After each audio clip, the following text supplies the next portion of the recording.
A storm clawed across the Irish coastline as the lamps of Duncliffe Manor flickered like dying sentinels. Within its ancient stone halls, a body lay sprawled across the marble floor, its expression frozen in terror, as though the final sight had been something unspeakable.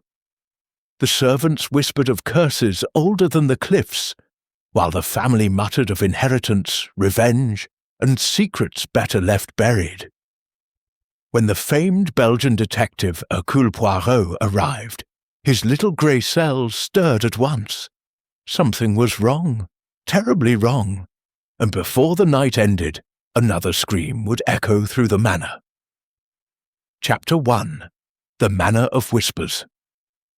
The rain fell in sheets, harsh and relentless, as though the heavens themselves were warning Hercule Poirot not to continue his journey. The motor car shuddered along the winding coastal road, its lanterns slicing through the storm's chaotic darkness. Ireland, Poirot reflected, possessed a different kind of quiet than England, a silence that did not comfort but observed, as though the land itself listened. Thunder cracked across the cliffs, followed by the roaring crash of waves smashing into the jagged black rocks far below. The driver, a wiry local man with a face carved by weather and age, muttered a prayer under his breath.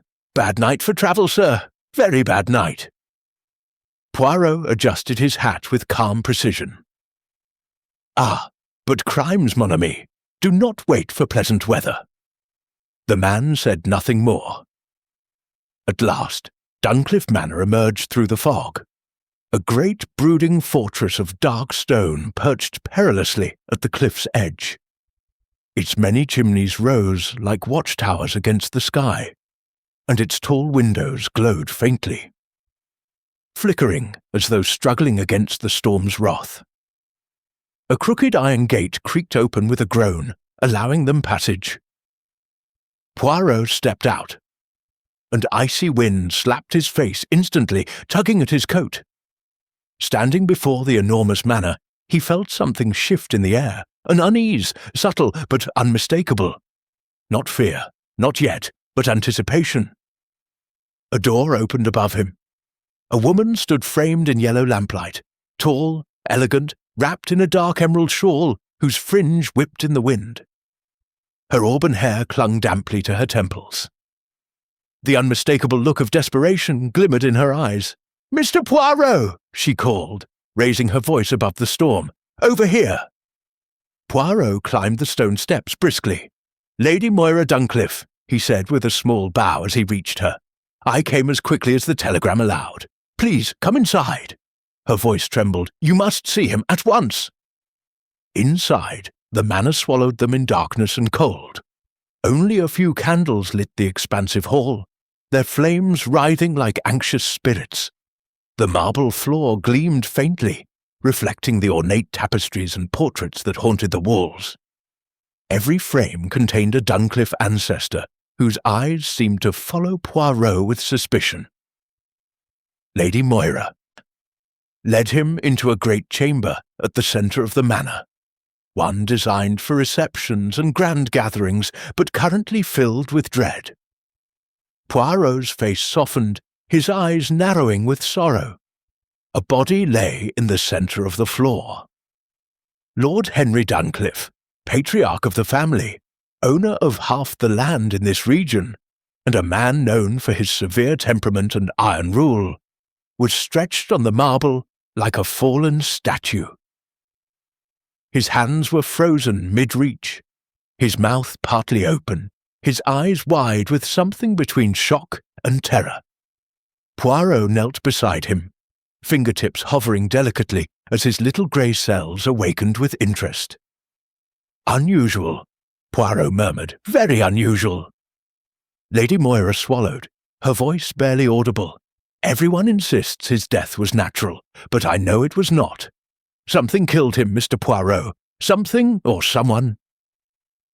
Poirot did not answer immediately. He studied the body from every angle, absorbing each clue like a painter studying a canvas. No wound, no blood, no sign of struggle, only the expression. A man who believed he saw death before it claimed him. Poirot stood. "Madame, where were you when this happened?" "In my sitting room. I heard a sound, a heavy thud. I came down immediately and found him like this." Poirot gently touched her arm. "And no one else was present?" She shook her head. "The servants are terrified. They speak of curses, ghosts on the cliffs, old Irish tales."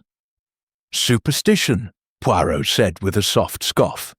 "There is always a human explanation." A voice echoed through the hall behind them. "Not always." Sir Alistair Duncliffe, the late lord's son, entered with the heavy stride of a man accustomed to command. He was tall, broad-shouldered, dressed impeccably, but with a sharpness in his movements that betrayed unease.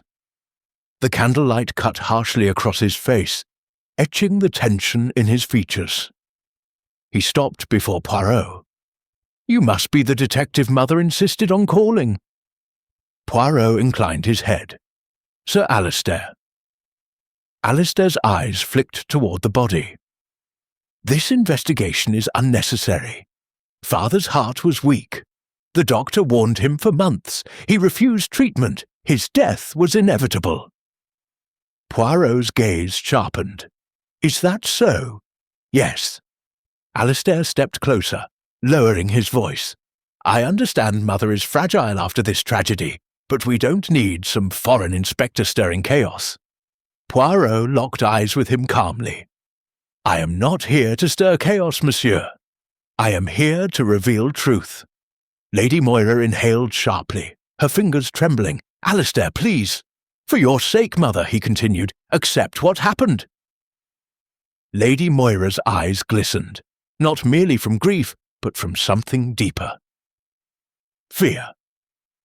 Poirot quietly observed the exchange, storing it away. Then he turned toward the room's far corner. A young woman stood there, half hidden by shadows, slender, trembling, clutching a rosary so tightly it cut into her skin. She wore a maid's uniform, her dark hair escaping in damp curls across her forehead. Poirot walked toward her. "Mademoiselle," he said gently, "you are Bridget, yes?" She nodded quickly. Yes, sir." "You found Lord Duncliffe?" "No, sir. Lady Moira did." Her gaze darted between Poirot and the body. "But I heard something earlier, in the hall, a voice." "What voice?" "A man's, low, angry." "And did you recognize it?" Bridget swallowed. "No. Or maybe, I'm not sure." Poirot watched her closely. Her fear was genuine, but something else lingered beneath it. A secret. A memory she dared not speak. He would coax it out in time. A loud crack of thunder rattled the windows, followed by a shuddering groan through the manor's ancient beams. The candles flickered violently, and for a moment the entire hall plunged into semi-darkness. Poirot turned toward the windows. The storm was worsening. "Madam," he said to Lady Moira, "you must tell me exactly what occurred before your husband died." Lady Moira clutched her shawl. "He had been restless all week. He said he saw things, heard footsteps outside his study, someone calling his name from the cliffs." Alistair snorted. "He was hallucinating, nothing more." "No," Moira insisted. "He was sober, clear-minded, and terrified." Poirot tapped his chin thoughtfully. "And did he receive any letters? Messages?" Lady Moira hesitated. "Yes, one, just one, anonymously delivered, but he burned it before I could read it." Poirot smiled thinly. Always a sign of importance.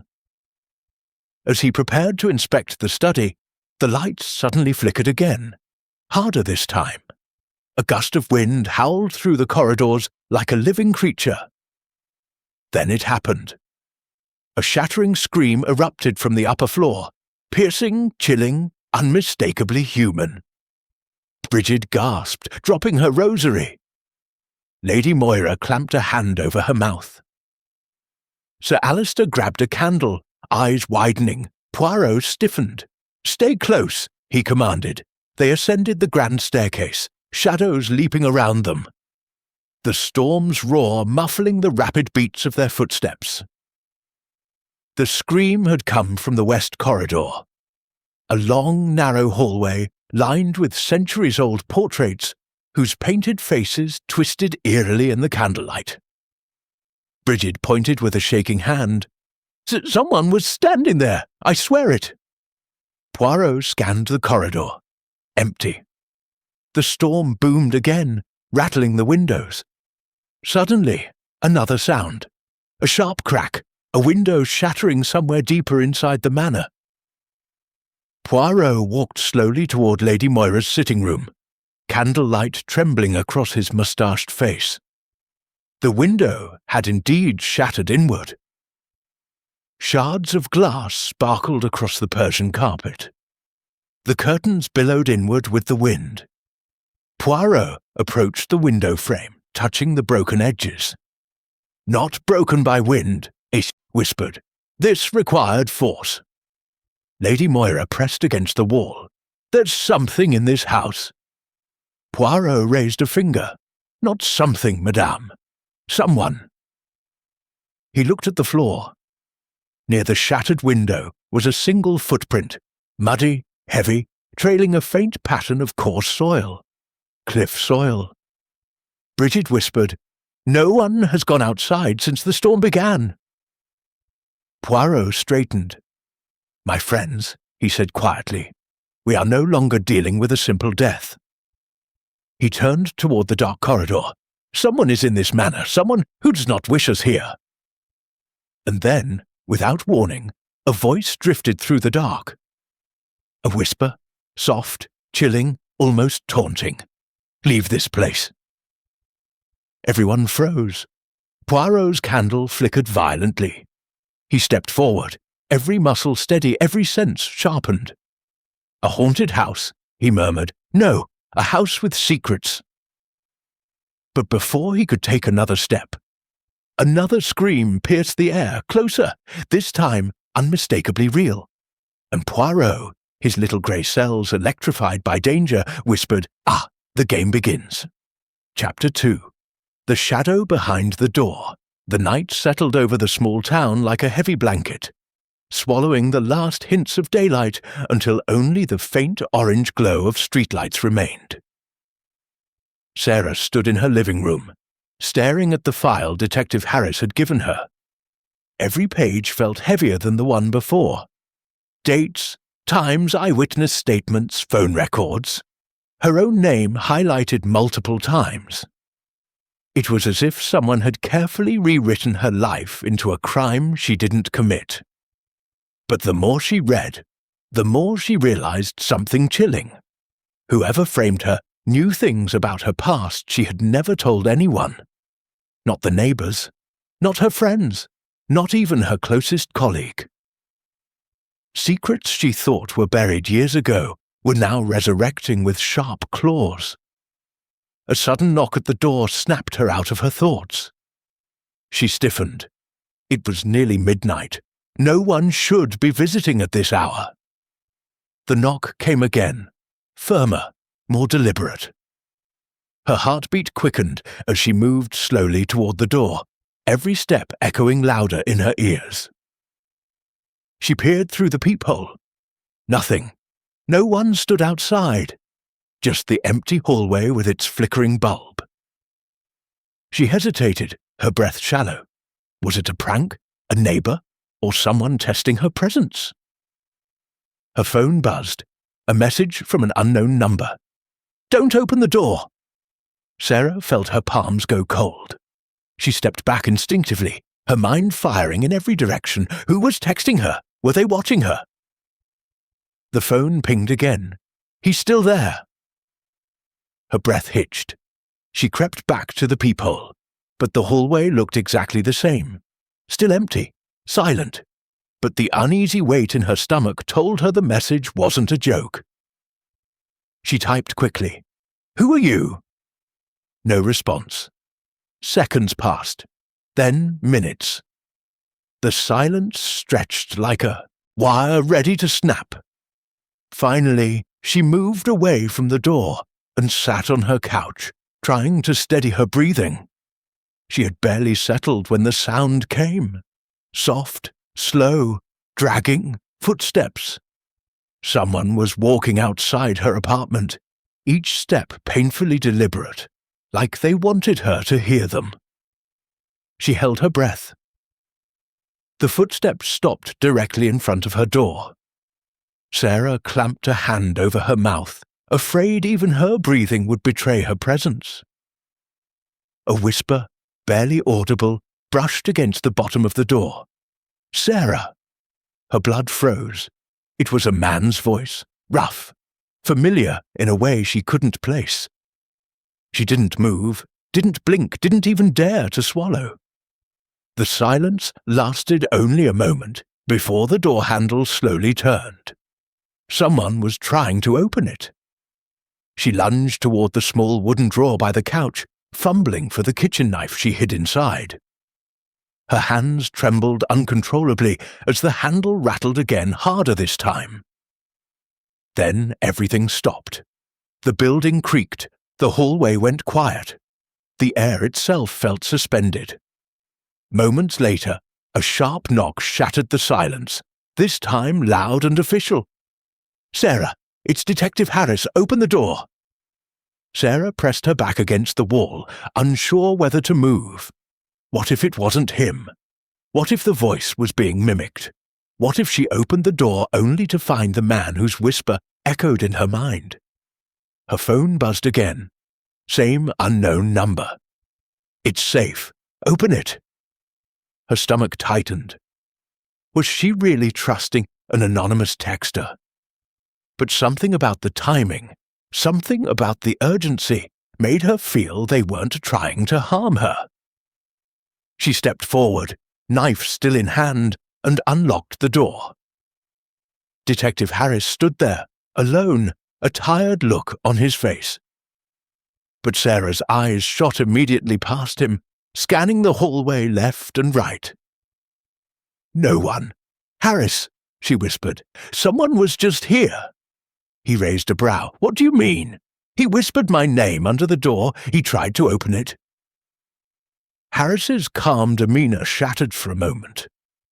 He stepped inside quickly, shutting the door behind him, his hand instinctively resting near his holster.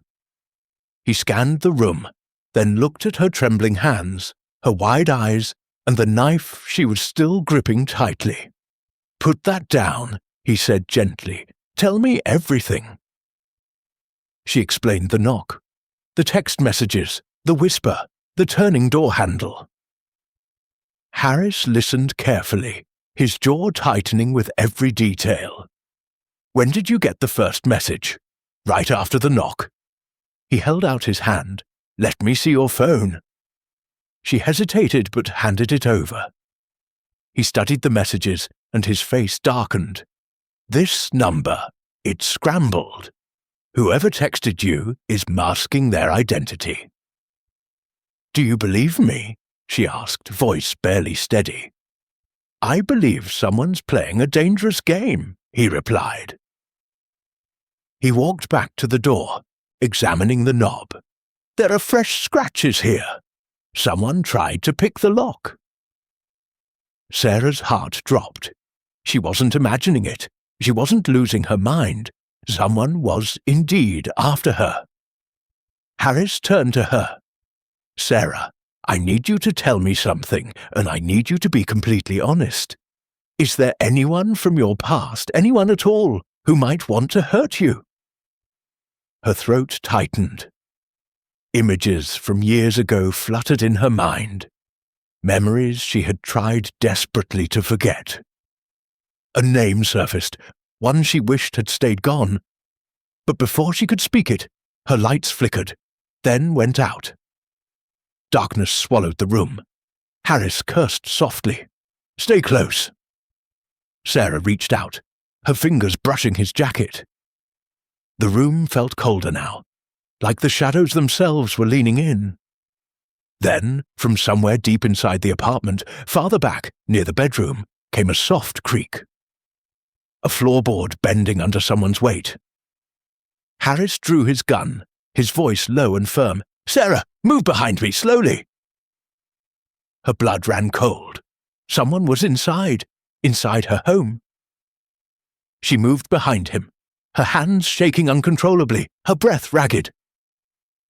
Harris took quiet steps forward, his gun raised, every muscle in his body tight as a bowstring. "Police!" he called out into the dark. "Show yourself!" Nothing. Another creak. Then silence, so absolute it rang in her ears. Harris flicked on his small tactical flashlight, sweeping the narrow beam across the living room, then the hallway. Shadows stretched and twisted with each movement of the light. They reached the bedroom door, slightly open, though Sarah was certain she had left it fully closed earlier. She grabbed Harris's sleeve. "He's in there. I know he is." Harris nodded once, his jaw rigid. He pushed the door open with his foot and aimed the flashlight inside. The room was empty, or so it seemed. Everything was in place except for one thing. On her bed, lying neatly, as if someone had placed it there intentionally, was a small envelope. Harris approached slowly and lifted it with gloved hands. Sarah's heart hammered as she watched him turn it over. Her name was written on the front in bold black ink. He opened it. Inside was a single photograph. Sarah felt her lungs collapse. It was a picture of her, taken earlier that same evening. She was in her living room, holding the file Harris had given her. The angle was from the outside of her apartment window. Someone had been watching her. Harris's expression turned grim. "We need to get you out of here." But before they could move, Sarah's phone buzzed again. The unknown number. "I told you not to open the door." Then another message. "You only survived tonight because I let you." Her legs nearly gave out. Harris grabbed her arm to steady her. "Sarah, whoever this is, they're escalating. You're not safe here. You're not safe anywhere alone." Tears stung her eyes, not from fear, but from realization. This wasn't random. This wasn't a prank. This was personal. She whispered the name she had tried to forget. "Harris, I think I know who might be behind this." He turned to her sharply. "Who?" Her voice cracked.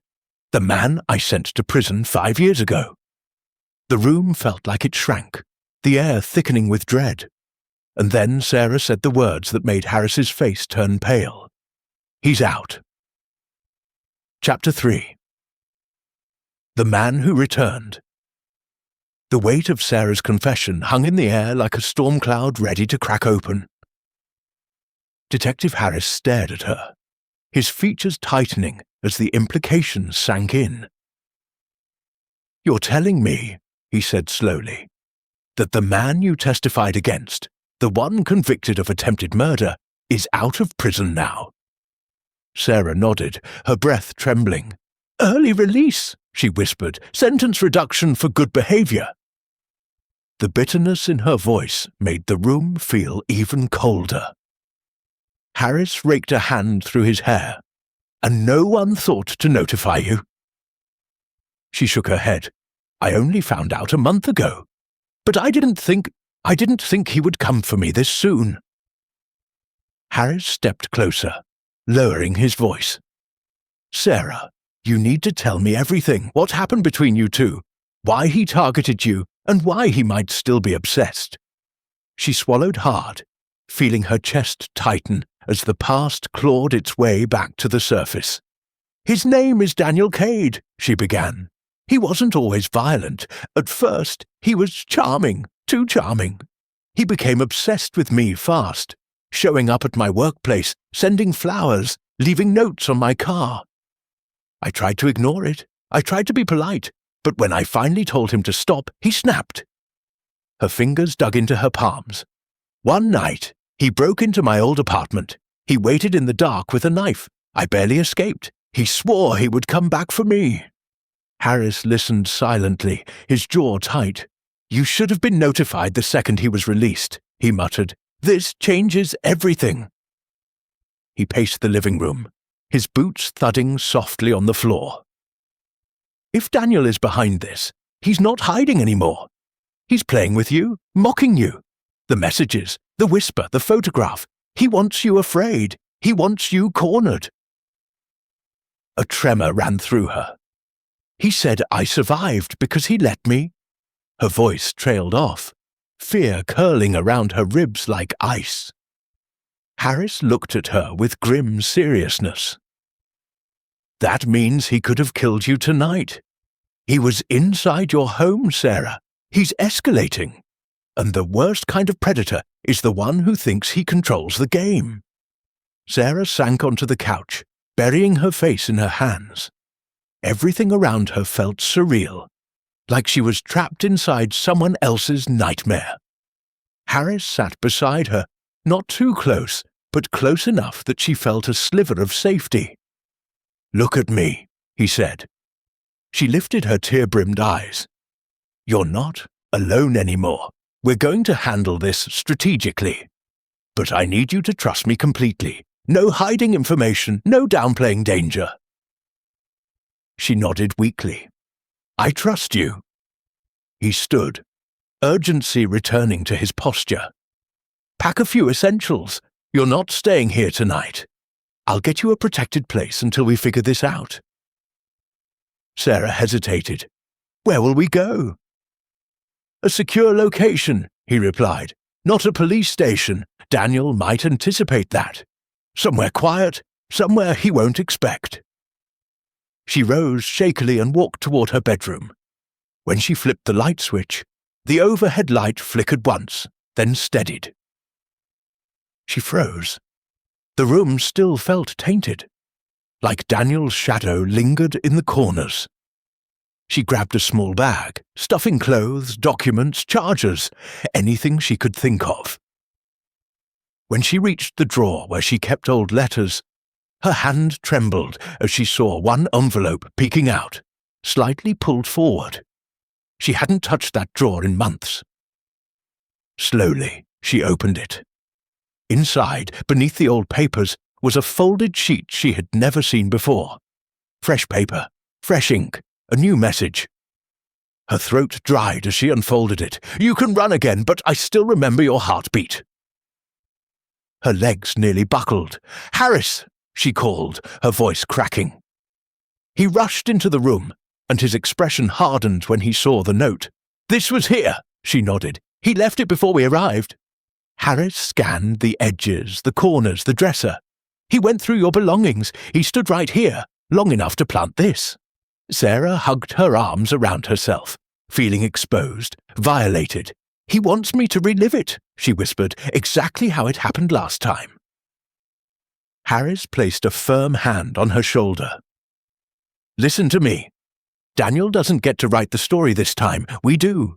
But we need to move now."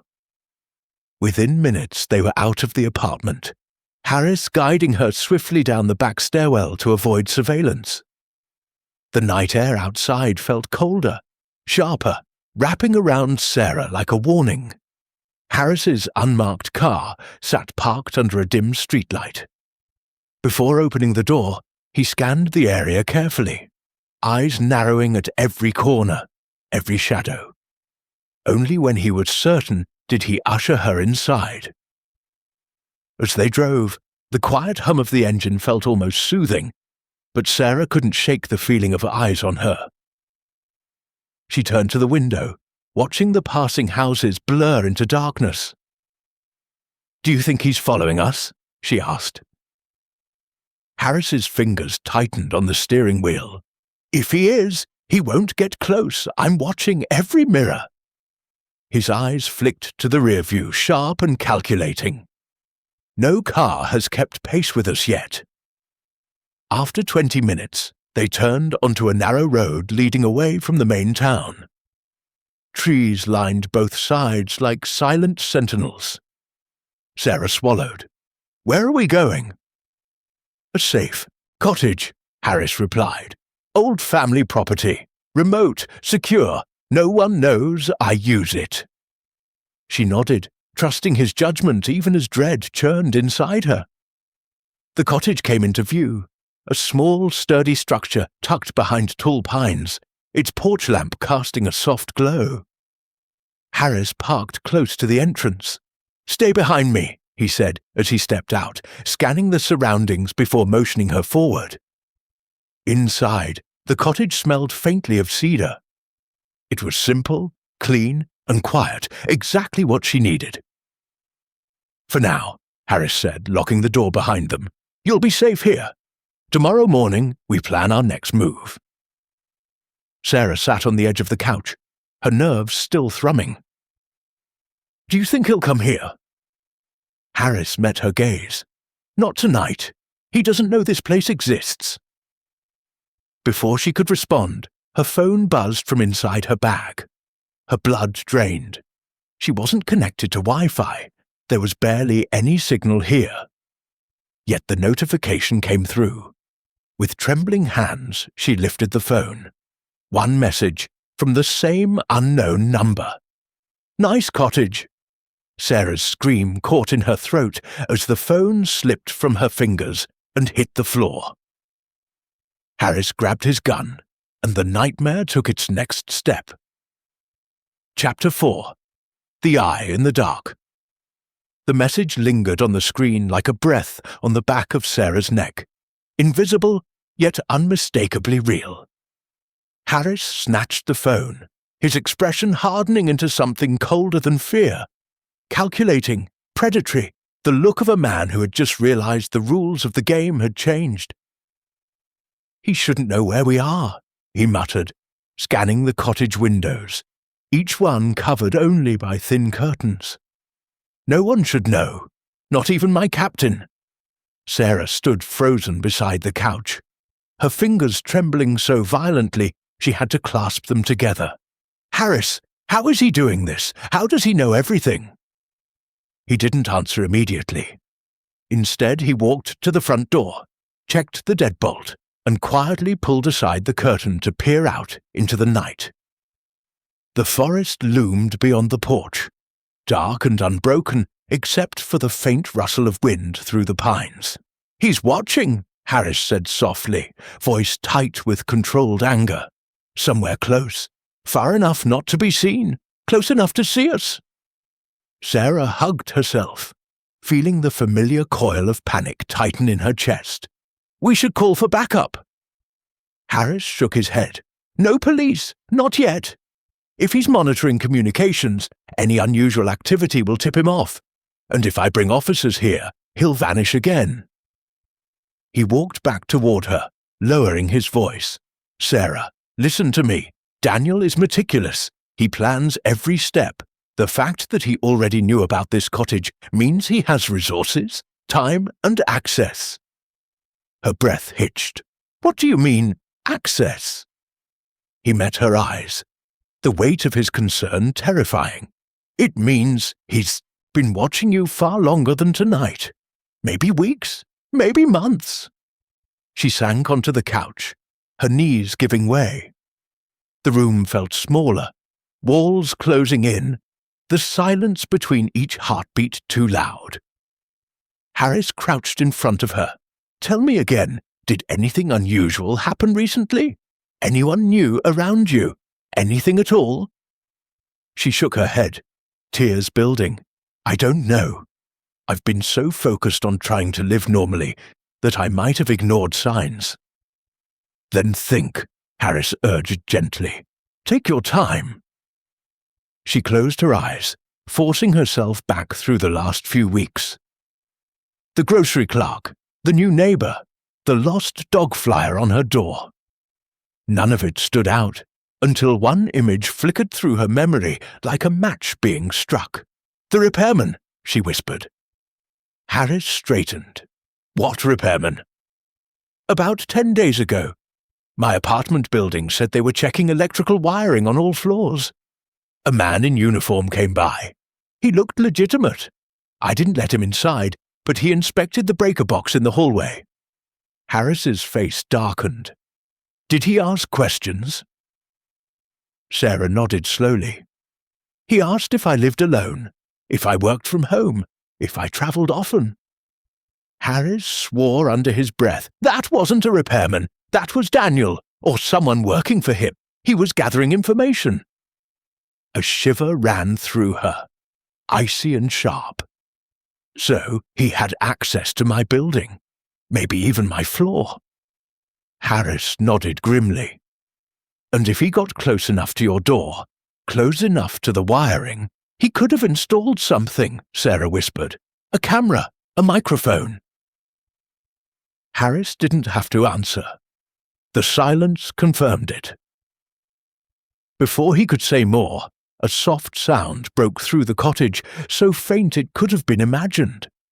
A creak, a shift of weight on old wood.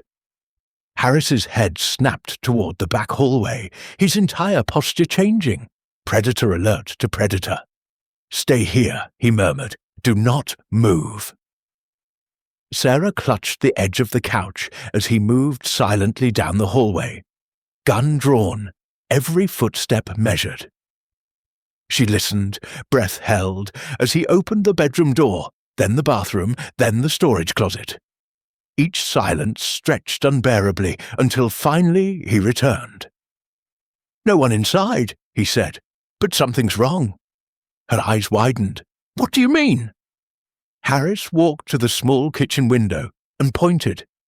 The frost on the glass, fragile, intricate, had a single streak through it, as if someone had dragged a finger down from the outside. Fresh, Harris said, very fresh. Sarah covered her mouth to muffle a gasp. She felt hunted, exposed, like prey in a clearing, surrounded by trees where anything could be watching. Harris turned off the interior lights one by one until the cottage was steeped in darkness, the only glow coming from the dim embers of the old fireplace.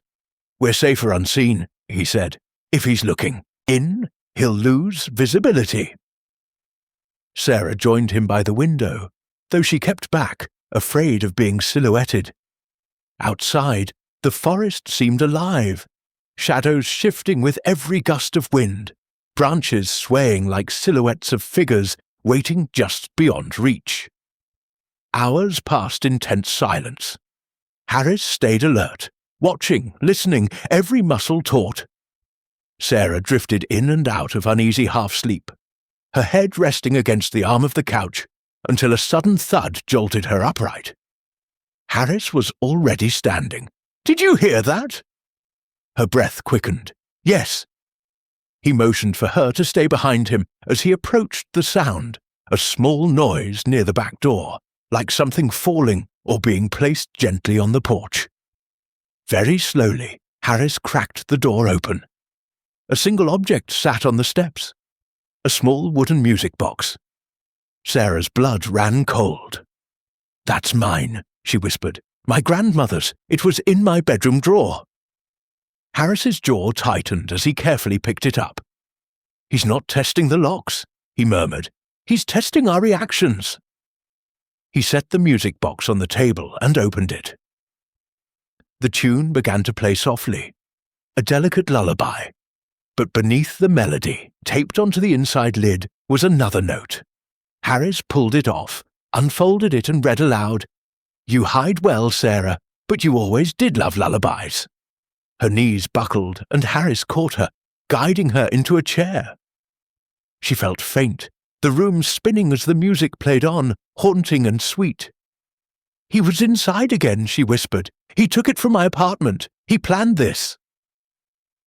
Harris nodded grimly. He planned everything. Before he could say more, a new sound broke the silence. A car engine, slow, approaching. Headlights swept across the trees. Harris moved to the window, eyes sharp. Sarah's pulse hammered painfully in her ears. Is it him? She whispered. Harris didn't answer, not for several seconds. Finally, in a voice low and tight, I don't know, but whoever it is. He clicked the safety off his gun. They're coming straight for us. Chapter 5. The Visitor at Midnight. The headlights carved through the darkness like two white blades, slicing across the pines and glinting against the cottage windows. Sarah felt her stomach twist as the vehicle rolled closer, the hum of its engine steady and deliberate, as if the driver wanted them to hear every inch of their approach. Harris stood perfectly still, his profile carved in the dim light, gun raised with steady precision. "Stay low," he whispered, never taking his eyes off the approaching car. Sarah crouched behind the arm of the couch, her breath shallow. A part of her wanted to squeeze her eyes shut and pray the car would pass. But another part, stronger now, forced her gaze to stay fixed on Harris, the only anchor in this storm. The vehicle came to a stop about 20 feet from the porch. The headlights cut out, plunging the cottage back into near darkness. Only the faint glow of the moon filtered through the trees, casting long, eerie shadows. For several seconds, nothing happened. No door opened, no movement, just silence thick enough to choke on. Sarah's heartbeat counted each second, her nerves fraying, her hands trembling so violently she had to press them against the floorboards. Harris shifted his stance slightly, every muscle ready to fire. "Whoever's in that car," he murmured, "they want us uncertain." Sarah swallowed hard. "Is it Daniel?" Harris didn't answer. He was focused too intently, too sharply, calculating every sound. Finally, the driver's side door creaked open. A figure stepped out, slow, measured, as though careful not to provoke. Sarah leaned just enough to see the silhouette. Tall, broad-shouldered, wearing a heavy coat. The man moved toward the porch, boots crunching on gravel. Harris aimed directly at him. "Stop right there," he called, voice like steel wrapped in warning. The man froze. "Easy," he replied, raising both hands. His voice was gravelly, older than Daniel's. "Detective Harris, it's me." Harris stiffened. "Who's me?" The man stepped closer to the faint glow of the porch light, revealing his face. Weathered, stern, with deep-set eyes. "Frank Dolan," he said, "local sheriff. Your uncle called me." Harris's brows shot up for the first time that night. "My uncle? He said you'd be up here. Said you might need backup." Sarah didn't relax. Something about the timing was wrong. Too perfect, too convenient. Harris lowered his weapon only slightly. "My uncle doesn't even know I use this cottage. He hasn't in years." The sheriff shifted uncomfortably. "Well, he knew enough to tell me you'd be here." Harris stepped onto the porch, gun still at his side. "If you're really Sheriff Dolan, prove it." Dolan handed over his badge. Harris examined it under the porch light. It looked legitimate. Worn edges, proper engravings, official markings. Still, Harris's skepticism remained visible in every line of his body. "Why are you here?" he asked. Dolan exhaled. "We caught a call. Someone reported screaming coming from this direction. Dispatch couldn't identify the caller." Sarah felt cold wash over her. She looked at Harris. He didn't look surprised. "He's watching us," Harris murmured. "He wants to escalate. Draw more people in." Dolan looked between them, confusion sliding into concern. "What the hell is going on here?" Harris hesitated, long enough that Sarah saw him weighing the risk of trusting anyone. Finally, he motioned Dolan inside. "Lock the door behind you."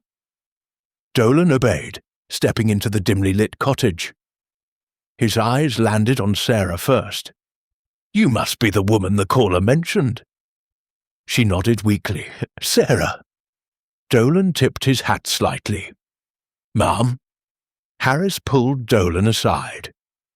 "We're dealing with someone, highly dangerous. Someone who knows this location and our movements. I don't know how deep this goes." Dolan straightened.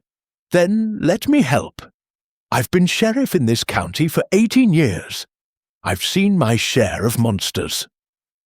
Before Harris could respond, a sharp metallic clink echoed outside. Sarah jumped. Harris spun toward the window, weapon raised again. Dolan reached for his holster. "What was that?" Sarah whispered. Harris moved toward the window, staying low. "Something on the gravel." Dolan edged toward the back door silently, gesturing for Harris to circle around. They moved with trained precision, one watching the front, the other the rear. Sarah remained frozen in the center of the room, fear and adrenaline twisting into a tight knot inside her chest. Then she saw it, through the window. A small object on the porch, reflecting moonlight. A single metal key. Harris retrieved it cautiously, examining it with his flashlight. Dolan hovered behind him. "Recognize it?" Harris turned the key over. "It's not for this cottage." Sarah stepped closer, her voice barely audible. "It's from my old apartment." Harris looked sharply at her. "How can you tell?" "The number," she whispered, pointing to the faint engraving. "2B, that was my door." Dolan muttered something under his breath. "Whoever did this is taunting you." Harris's voice lowered into a tense whisper. "He wants Sarah to know he still has access. He wants her terrified." Dolan stepped outside, scanning the tree line with his flashlight. "I'm calling in my deputies," he said. "We'll sweep the area." Harris grabbed his arm firmly. "No. If your radios are compromised, or if Daniel has someone listening, you'll alert him before you even reach your cruiser." Dolan hesitated, then nodded reluctantly. "Then what's the plan?" Harris looked out at the dark forest, jaw tight with determination. "We stay inside until sunrise. We fortify the cottage, then we leave. He's testing the perimeter now, seeing how far he can push us. He won't attack outright, not yet." Sarah trembled. "What if he already has?" She pointed to the music box on the table, still playing its soft lullaby. Dolan's eyes narrowed. "He's been inside?" "More than once," Harris said darkly. They barricaded the doors and windows as best they could. Furniture pushed against frames, curtains sealed tight, every shadow double-checked.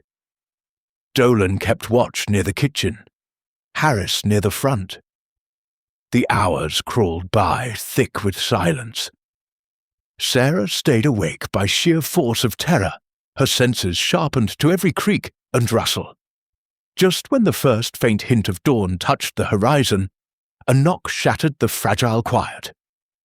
3 slow, deliberate taps. Harris's eyes widened. Dolan drew his gun. Sarah felt her breath freeze. The knock came again, calm, controlled, unmistakably human. Harris stepped forward, voice low and lethal. "Daniel," he called through the door, "if it's you, you've just made your first mistake." Chapter 6. The Midnight Footage. The clock struck 12:07 a.m. when the power finally returned to the safe house, flooding the hallways with cold, humming light. A beer blinked rapidly as the sudden brightness stung her eyes. Zohaib was still lying unconscious on the couch, his breathing shallow but steady. The room smelled like burnt wires, and the lingering fear from the anonymous call still clung to the air like smoke. Abir's hands were shaking, not from the cold, but from the feeling that someone had crossed an invisible line. Someone had found them. She drew a deep breath and walked toward the small surveillance room in the corner of the house. It wasn't part of the original building. Saad had installed it when he brought Abir and Zohaib here. A makeshift command center, 4 screens, a tangle of cables, blinking green lights. Abir pulled the chair back and sat, her palms still trembling as she tapped the keyboard. Everything felt wrong. The cameras had gone offline right before the blackout. That shouldn't have been possible. The CCTV system was on a separate backup line. Either it was sabotage, or someone was inside the perimeter. Abir swallowed hard. "Come on," she muttered, trying to recover the footage from the last hour. The loading bar crawled forward, painfully slow. She tapped her foot anxiously, her mind racing with every worst-case scenario. Then, beep! A small thumbnail popped onto the screen. Recorded 11:18 p.m., 11:56 p.m. The file size looked smaller than it should have been. Something was missing. Abir clicked it. The footage opened with grainy night vision. The outer gate looked undisturbed, swaying gently with the wind. The road was empty. A cat darted past the bushes. Nothing unusual. She dragged the timeline forward. The screen glitch flashed. Abir frowned and dragged it again. Another glitch, like something was deliberately skipping. Her heartbeat quickened. She pressed play carefully, watching frame by frame. 11:31 p.m. The bushes on the left rustled. Abir leaned closer. The leaves trembled again. Then, a dark silhouette peeked from behind the brick wall. Only for a split second, but enough to jolt her spine. A tall figure, wearing a hoodie, face hidden in shadows. Not moving toward the house, just watching, staring directly at the camera. Abir instinctively clutched her throat. Her eyes widened as she paused the frame and zoomed. The figure's head was slightly tilted, posture relaxed, like someone observing their prey with calm certainty. "Who are you?" she whispered. She pressed play again. 11:33 p.m. The figure stepped out from behind the wall, but the camera static suddenly exploded across the screen. White noise, distortion, bars of scrambled interference. Then the recording jumped straight to 11:42 p.m. 9 minutes gone. 9 minutes deleted. Abir's breath quickened as she clicked the system logs. They were blank, completely clean. As if someone had accessed the system from inside and manually wiped the sequence. Her hands shook more violently now. She replayed the remaining video. The figure was gone. The road was empty again. Then, at 11:56 p.m., the lights flickered and the camera abruptly shut off. The same second, the electricity died. Abir leaned back in the chair, her head spinning. Someone had been here. Someone had tampered with the system. Someone knew exactly where they were hiding. And her biggest fear wasn't that the intruder might return, but that they already had a reason to watch them. She quickly exported a copy of the footage to a USB drive. The door clicked behind her, and she jerked, heart pounding. But it was Zohaib standing unsteadily, rubbing his forehead. His face was pale, exhausted, but conscious. "Abir, why are you awake? What happened to the lights? She held a finger to her lips. "Not here!" He blinked in confusion, but walked with her to the living room. She guided him to the couch and placed a cushion behind his back. "Zohaib, someone was outside tonight." His eyes widened instantly. "What do you mean? I saw the footage." Her voice cracked. There was a man outside the wall, watching us, and someone hacked the cameras. They deleted part of the recording. Zohaib stiffened. "Did Saad come back? He wouldn't leave you alone without telling me." "No, it wasn't Saad." Abir swallowed. "It was someone else." Zohaib clenched his fists, jaw tightening. "Show me the footage. I copied it." She pulled out the USB. But Zohaib, he looked directly at the camera, like he knew it was there. Zohaib exhaled sharply. "This means we're not dealing with amateurs." Abir nodded. "I think they've been watching us longer than we knew." Zohaib leaned forward, his voice low. "Did you recognize anything? The clothes, the build? Did anything look familiar?" Abir hesitated. For a moment, just a fraction of a second, she thought she had recognized the posture. A slight tilt of the head. The relaxed stance. The familiar height, but that was impossible. She shook the thought away. No, it was too dark. Zohaib looked unconvinced. We need to leave this place soon. If they found us here, this safe house isn't safe anymore. But where will we go? Abir whispered. We can't keep running forever. Zohaib's gaze hardened.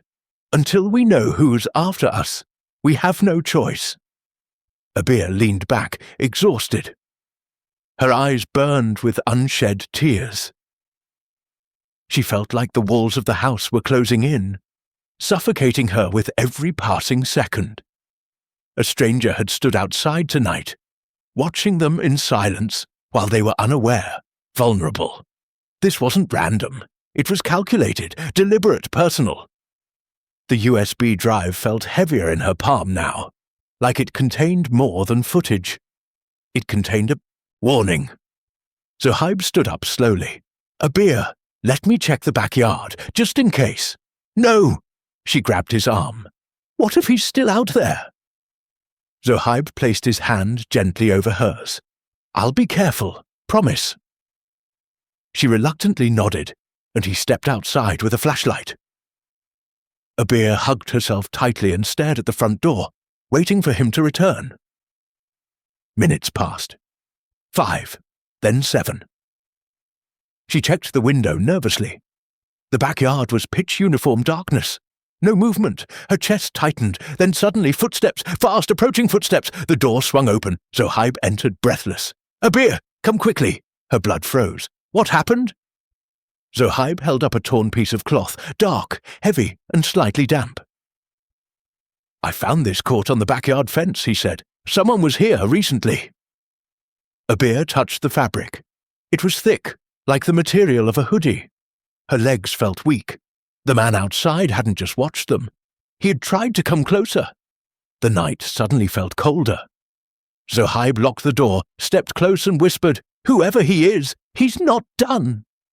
Abir didn't sleep that night. She couldn't, because every time she closed her eyes, she saw that silhouette staring through the camera, tilting his head, studying her with silent, unsettling curiosity. Chapter 7. The Name in the Shadows. The sun rose reluctantly, as if even daylight feared stepping into the uncertainty that filled the safe house. Pale orange light seeped through the curtains, but it brought no warmth. Abir stood quietly near the window, arms wrapped around herself as Zohaib brewed tea in the kitchen. Neither of them had slept. The night's discovery, the figure outside, the torn piece of hoodie, hung heavily between them like a ghost refusing to leave. Abir's thoughts were tangled. Every sound, every shift of the wind outside felt suspicious. She kept replaying the footage in her mind, the shadow watching them, the 9 minutes mysteriously erased. The worst part wasn't the figure itself. It was the feeling that she had seen that posture before, that she somehow knew him. By the time Zohaib walked toward her with a steaming cup, she was lost in thought. Drink, he said softly, pushing the cup into her shaking hands. You need it. She nodded, forcing a sip. The tea did nothing to calm her nerves. Zohaib watched her closely. Abir, I need you to tell me something. Last night, when you saw the footage, you looked like you recognized something. Abir's heart tightened.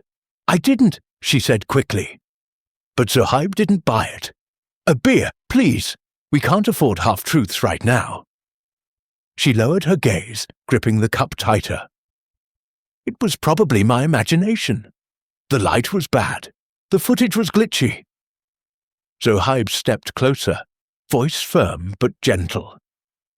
Was it someone you know? Her breath caught. A name flashed in her mind, but she refused to say it aloud. Not yet. Before Zohaib could press further, A sharp knock on the door made both of them freeze. 3 slow taps, then silence. Zohaib instinctively stepped in front of Abir. "Stay behind me." He approached the door cautiously, hand hovering near the concealed drawer beside it, where Saad kept a small steel rod for security. The knock came again, this time softer, almost hesitant. Zohaib glanced at Abir. She shook her head. "Don't open it."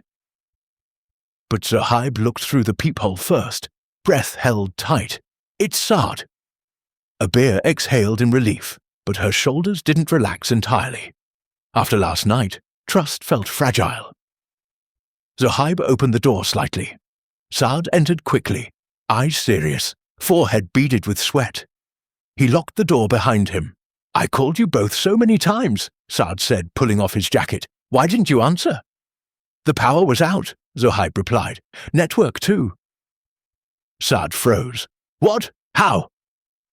Zohaib looked at Abir. She nodded for him to explain. "We had a visitor last night," Zohaib said. Saad's face hardened instantly. "What kind of visitor?" Abir swallowed. "Someone was watching us from outside the wall." Saad's jaw tensed. "Did you see him clearly?" "No," Abir replied, "but he was tall, covered and confident." Zohaib stepped forward. He hacked the CCTV, deleted 9 minutes of footage. Saad's eyes widened. 9 minutes? Abir nodded. He knew what he was doing. Saad ran a hand through his hair. "Show me the footage." Abir handed him the USB. He plugged it into his laptop and opened the video. For several minutes, the room was silent, except for the faint whirring of the laptop fan. Saad watched each frame intensely, his eyes narrowing when the silhouette appeared. Then the glitch, then the sudden jump.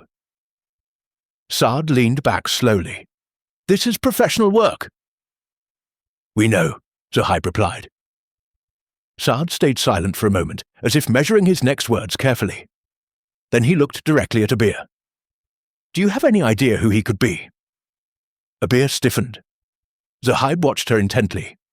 "Abir, say it." Her throat felt tight. "I don't know," she whispered. But Saad was sharper than Zohaib. He tilted his head. "You flinched when the figure looked at the camera." Abir said nothing. "Abir," Saad continued, "whoever this is, this doesn't look like someone randomly sent. This looks personal." Abir's breath hitched. Personal. That word sat heavy on her chest. Zohaib stepped closer. "Abir, we're with you. Just tell us the truth." Abir closed her eyes. Just as she parted her lips to speak, Saad's phone buzzed on the table. He picked it up, and his expression changed instantly. A sudden cold silence filled the room. Zohaib frowned. "What is it?" Saad didn't answer immediately. He stared at the message with disbelief, then slowly turned the screen toward them. Abir stepped closer. Her heart dropped. The message was from an unknown number.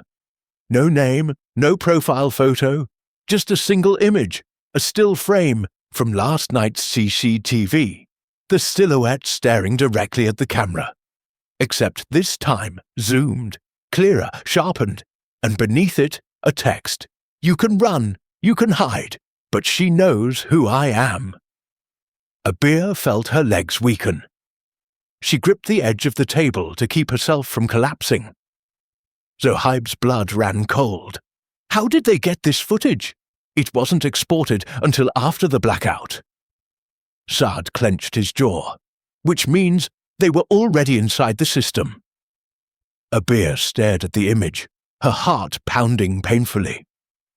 The shape of the jawline, the slight forward lean, the eerie calmness in the posture. He wasn't a stranger. He never had been. Zohaib turned to her. "Abir, please, who is this?" Her lips trembled. Her voice shook. "I think," she whispered, "I think it might be someone from my past." The room went silent again. Saad folded his arms. "Someone dangerous." Abir looked down. A tear slipped down her cheek. "Yes." Zohaib's breath caught. "Why didn't you tell us?" "Because I wasn't sure," she said, voice cracking. "Because I prayed I was wrong." Saad sat closer, lowering his voice. "A beer? Who?" She inhaled shakily. "He wasn't supposed to find me," she murmured. "I left everything behind so he couldn't." Zohaib tensed. "Who is he?" A beer finally lifted her gaze, haunted eyes reflecting a name she had buried years ago. "He was someone I trusted once," she whispered. "Someone who shouldn't know I'm alive." The room froze. Saad's expression darkened. Zohaib stepped back in shock. "And if he's the one outside," Abir said, her voice trembling with fear, "then our lives are in far greater danger than we thought." Chapter 8. The man Abir feared morning. Sunlight seeped through the thin curtains, but its warmth never reached the tension filling the room.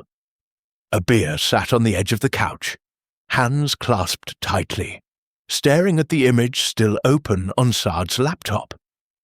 The sharpened frame of the figure who had watched them the night before. Every detail felt like it was reaching out from the screen to pull her back into a past she had tried so hard to bury.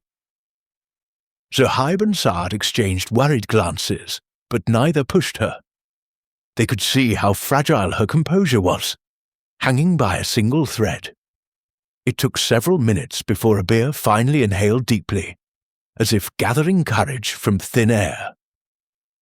"His name," she began, but her voice cracked. Saad sat beside her and nodded gently, encouraging her to continue. She swallowed hard. "His name is Rayan." The name dropped like a stone into still water, creating ripples that neither Zohaib nor Saad could hide. Zohaib spoke first, his voice low. "Rayan, who is he to you?" Abir's eyes remained fixed on the photograph as memories she wished she could erase surged back. "I met him years ago. He wasn't like this in the beginning. He was calm, respectful, someone who made you feel seen. But it didn't last. He changed. He became obsessive, possessive. He wanted control over everything, where I went, who I spoke to, what I did." Her voice trembled, and she pressed her nails into her palms to steady herself. "The day I left, I barely escaped."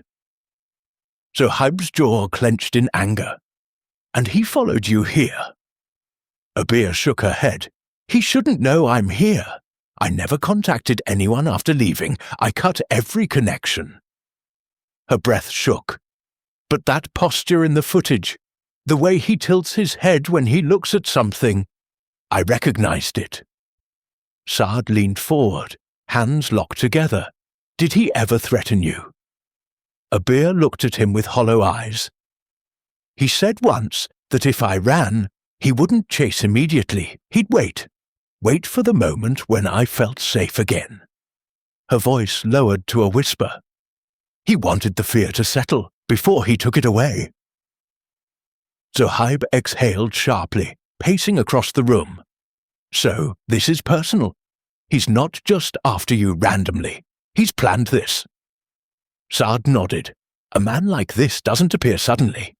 If this is the same Rayan, he must have been watching for a long time." Abir closed her eyes. "Then why reveal himself now?" A sudden vibration from Saad's phone cut through the silence. He grabbed it quickly, expecting another threat, but instead his brows knit in confusion. "It's the CCTV server technician. He came early. He's outside." Zohaib frowned. "Now?" Saad stood. "He wasn't supposed to arrive until afternoon." Abir's stomach twisted. "Are you sure it's him?" Saad looked out through the peephole. "It looks like him. Same uniform, same face as before." Zohaib approached cautiously. "Should we open the door?" Abir shook her head instinctively. "Wait, something feels wrong." Her voice was strained. "Rayan is manipulative. He copies habits, behaviors. If he wanted to get inside, pretending to be someone harmless would be easy." Saad hesitated, then called out through the closed door, "Your ID!" A brief pause, then a voice responded, "Sir, it's me, Danish. The office sent me early because the central system crashed. I need to check your DVR manually." Saad glanced at Zohaib uneasily. Zohaib whispered, "Ask the code we agreed on last time." Saad's voice hardened. "What was the verification code I gave you yesterday?" Silence. Too long. Then finally, I wasn't given any code." Abir's blood ran cold. She grabbed Zohaib's arm. "Don't open it!" The voice outside knocked again, firmer this time, impatient. "Sir, I need to come in." Zohaib stepped back, muscles tensed. Saad moved quietly to the window and peeked through the narrow slit. His breath hitched. "Zohaib," he whispered, "he's not holding any tools. No bag, nothing." The knocking stopped abruptly. Complete silence. Zohaib approached the door, listening. No footsteps, no movement. The corridor outside felt suddenly hollow, as if the person had never been there at all. Saad backed away. "He's gone."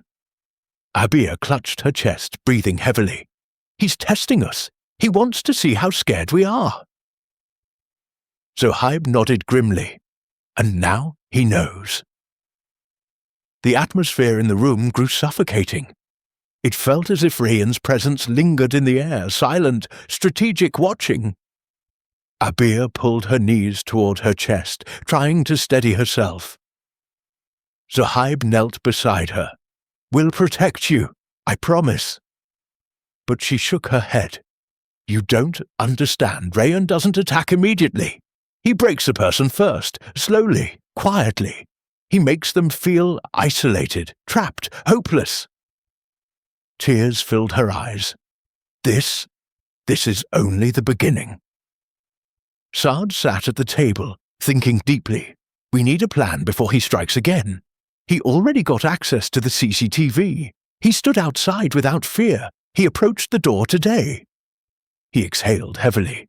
He's escalating. Zohaib rubbed his face. "We can't stay here. He knows this place." Abir nodded. "He wants us to run. He always did." Saad's brows furrowed. "Why would he want that?" "Because," Abir whispered, staring at the sharpened image on the laptop screen, "when you run, you make mistakes." The three of them fell into a heavy silence, each processing the gravity of what she had said. The room felt colder, as though Rayan's shadow had seeped into the walls. Abir stared at the distorted silhouette again, fighting the growing dread inside her. She could feel him, somewhere close, waiting, calculating. A sudden crack of static from the TV startled everyone. The screen flickered and turned black, then flashed for a split second. A face, not fully visible, just the outline of a jaw, and a familiar tilt of the head. Abir screamed. Zohaib lunged for the remote, turning the TV off instantly. Saad rushed to check the wiring, but Abir sat frozen, trembling uncontrollably. "He's in the system," she whispered. "He's watching us already." Zohaib held her shoulders. "We're getting out of here, now." And as they moved quickly around the room gathering essentials, a realization settled like ice inside all three of them. Rayan wasn't chasing. He was closing in. Chapter 9. The Trap Within the Escape. The apartment had never felt so small. Every shadow, every corner, every flicker of light seemed loaded with danger. Saad moved swiftly, unplugging devices and checking the windows while Zohaib secured their bags. Abir sat on the couch for a moment, trying to steady her breath, but her mind whirled with fragmented fears. Rayan's voice from the past, the haunting message, the silhouette outside. She had known he was intelligent, calculated, patient. But seeing him breach, their systems so effortlessly made her realize she had underestimated how far he was willing to go. Zohaib crouched in front of her. "Abir, can you walk?" She nodded weakly, pushing herself to her feet. Her legs trembled, but she forced herself to stay upright. Zohaib brushed his hand against her arm in reassurance. "We will get you somewhere safe, I promise." Saad grabbed his keys and motioned them toward the door. "We'll use the basement exit. Fewer cameras, fewer eyes." He paused before unlocking the door. "And don't speak unless necessary. If Rayan cloned devices, he might have bugged something." Abir's heartbeat pounded so loudly, she wondered if Rayan could hear it through the walls. Zohaib stepped in front of her protectively as they walked down the narrow corridor. Every step felt like stepping deeper into Rayan's territory. The building was eerily quiet. No distant voices, no running water, not even the usual hum from neighboring apartments. It felt abandoned, as if everyone had disappeared, as if Rayan had cleared the path for them deliberately. Saad pushed open the stairwell door and led them down. The echo of their footsteps magnified the tension. Abir clutched the railing tightly, each step testing her resolve. At the basement level, the air was colder, heavy with dust and faint dampness. Saad used a spare key to open the service exit that led toward the back alley. But the moment he unlocked it, he stopped. The door had already been unlatched from the outside. Saad's breath stilled. "Someone's been here." Zohaib tensed, pulling Abir back slightly. He pushed the door open only an inch, but the metallic creak echoed unnaturally loud. The alley beyond was empty, sunlight filtering in weakly. Zohaib scanned it carefully. No movement, no footsteps, no threat. "Let's go," he whispered. But as they stepped out, Abir suddenly paused. A small object sat on the ground near the dumpster, almost deliberately placed. A folded piece of paper, clean, crisp, untouched by dirt. Her stomach sank. Zohaib noticed her staring. "Abir, what is it?" She didn't want to answer, but Saad had already walked ahead, bending to pick it up. Zohaib tried to stop him, but it was too late. Saad unfolded it. A single sentence was written inside. "You're walking the path I designed." Saad's breath caught. Zohaib grabbed the paper, reading it twice before shoving it deep into his jacket. "This means he's close," Zohaib said through clenched teeth. "We have to move now." The three of them hurried through the alley toward Saad's car. Abir kept glancing behind her, feeling phantom footsteps at her back. Her lungs tightened with fear. Zohaib unlocked the car and motioned her inside quickly. But as she reached for the handle, she froze. A streak of white on the window. A fingerprint. Not hers, not Zohaib's, not Saad's, just one. Placed carefully, deliberately, almost like a signature. Abir staggered back. Zohaib rushed to her. "What happened? What is it?" She pointed with a trembling hand. Zohaib's face darkened. "He touched the car." Saad cursed under his breath. "We need to leave. If he wanted us harmed, he'd have done it already.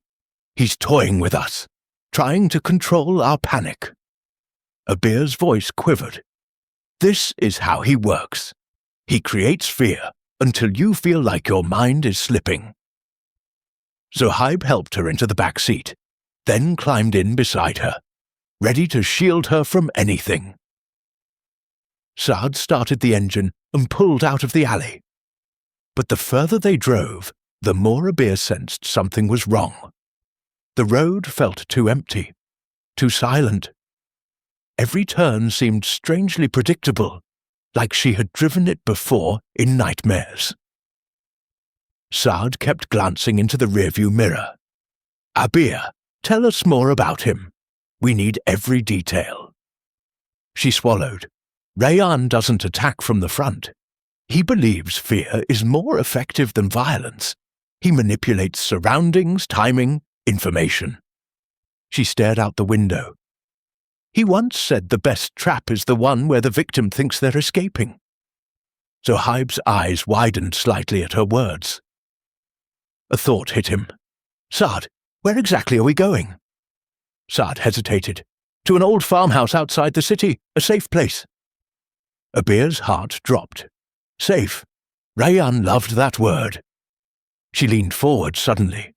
How far is it? 30 minutes, Saad replied. Abir's breath shook. Saad, did you tell anyone we were going there? No, he said firmly, just you two. Zohaib narrowed his eyes at the empty road. Then why is no one around? Why are these streets clear at this time of day? A chill crept through the car. Abir suddenly remembered something Rayan once told her, something she had dismissed as his strange philosophy. A perfect trap is where every exit leads back to me. Her skin went cold. Saad, she whispered urgently, stop the car. Saad looked confused. What? Why? Stop the car, she cried louder. Zohaib joined her. Saad, pull over, now. Saad's confusion turned into alarm.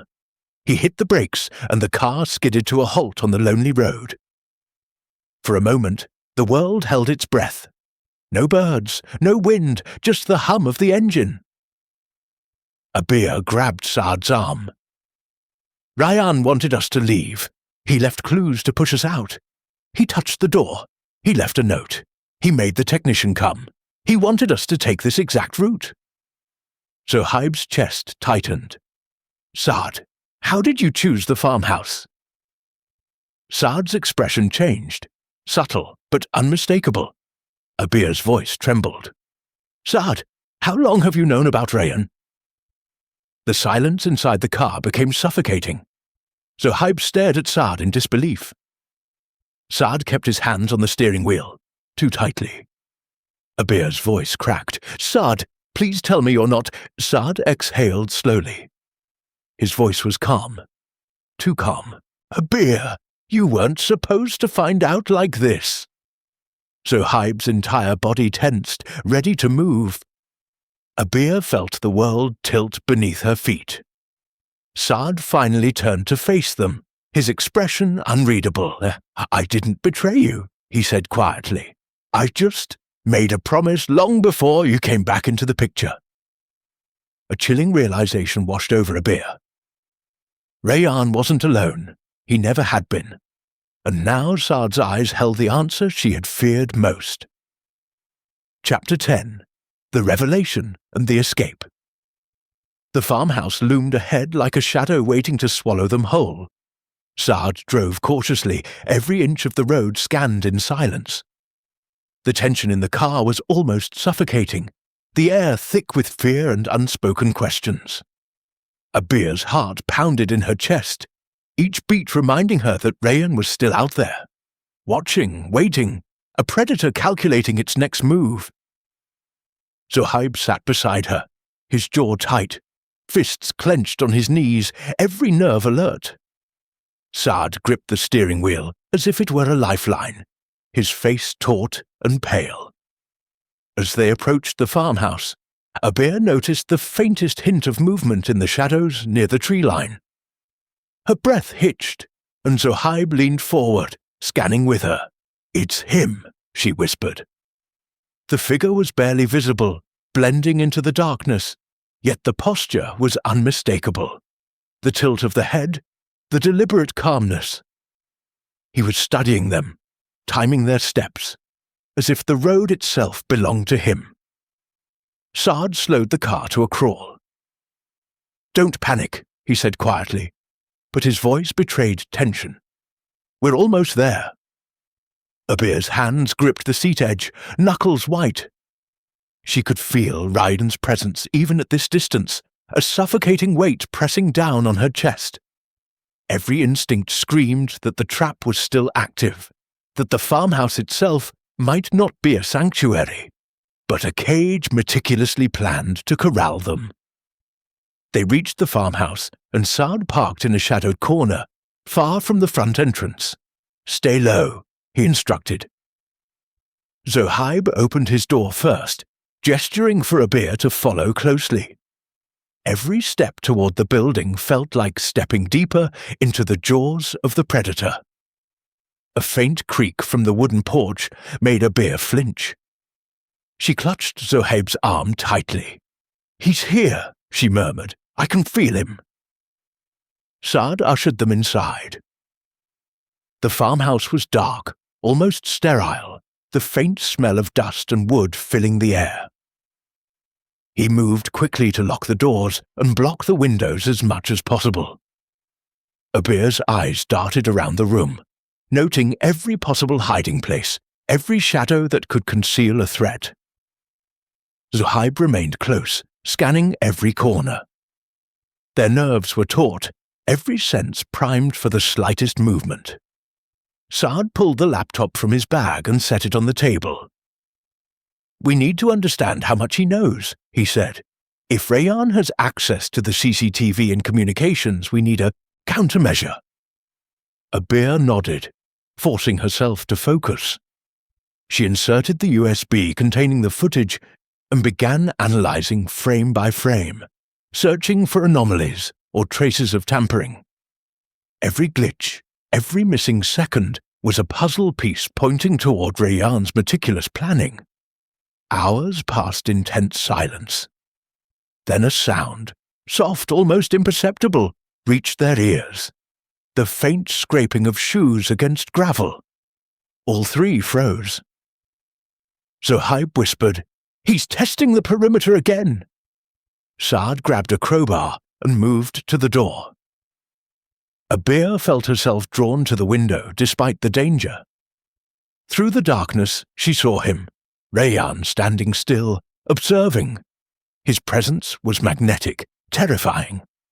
She felt a chill run down her spine, as if his gaze alone could see into her very soul. Saad returned inside, shaking his head. "He's not coming in.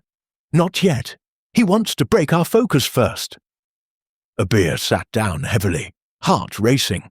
"He's always done this," she whispered. "He manipulates fear, uncertainty. He makes you question every decision." Zohaib rested his hand on hers, grounding her. "We'll survive this," he said firmly. "We're not alone." But Abir knew that survival depended on more than courage. It depended on outsmarting Rayan, predicting his moves before he could execute them. She stared at the laptop screen, tracing the figure's movements in the footage, trying to anticipate where he would strike next. Suddenly, a detail she had overlooked clicked. The tilt of his head when observing the cameras, the pattern of deleted footage, the subtle cues left behind. "He's not improvising," she murmured. "He has a method. Every move we make is part of the game he planned." Zohaib's gaze hardened. "Then we play it on our terms. No mistakes, no assumptions." Saad nodded. "We'll create a diversion. Force him to reveal his position." Abir felt the adrenaline surge. "How?" she asked, voice steady despite her fear. Saad pulled out a small device, a signal jammer they had used in previous operations. "We disrupt his surveillance. If he can't see us, we can move." Minutes later, the plan was in action. Saad activated the jammer. Lights flickered briefly as the interference spread through the farmhouse. Abir, Zohaib and Saad moved swiftly, exiting through a concealed side door, while Ryan's line of sight was temporarily blinded. The tension in every step was unbearable, but instinct and careful calculation guided them. They reached a nearby vehicle, loaded their bags, and Saad started the engine. As they drove away, Abir caught sight of him again. Ryan stood at the edge of the tree line, motionless. But she knew he was calculating, already adjusting his plans, already plotting the next phase. A shiver ran through her, but this time she held onto it as resolve rather than fear. "Where now?" Zohaib asked quietly. Abir exhaled slowly, finally allowing herself a measure of calm. "Somewhere he won't find us immediately. We keep moving, stay unpredictable." Saad glanced at her. reading the determination in her eyes. "We'll need resources, contacts, and a plan to end this." Abir nodded. "And we will. Rayan can manipulate fear, but he can't control us forever.